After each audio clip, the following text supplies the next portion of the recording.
திண்டுக்கல் சாரதியா? இல்ல இருக்கு, நாளைக்கு வந்து பாடுவார், நாளைக்கு வருவாரு. ஏப்பா திண்டுக்கல் சாரதி, ஏப்பா வாப்பா. இந்த சென்னை சங்கமம் உங்களுக்காக தானே? உங்க விருப்பத்தை கூட நிர்ணயத்துல எப்படி? நான் மறுபடியும் சொல்றேன், இங்க ஒரு செல்ல வந்து யாரோ தவற விட்டு இருக்கிறாங்க. அது யாருது அப்படிங்கிறத சொல்லி இதை பெற்று செல்லும்படி கேட்டுக்கொள்கிறேன். அப்படி இங்கே இல்லை என்றால் நீங்கள் எம்எல்ஏ ஹாஸ்டலுக்கு தான் வரணும்.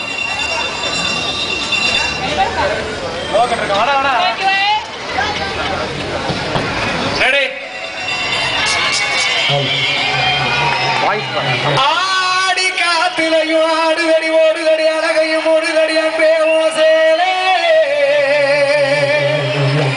நீ முன்னே நடக்கையிலே ஆட்டி அழைக்குதடி பண்ணி வர்றாளே குத்து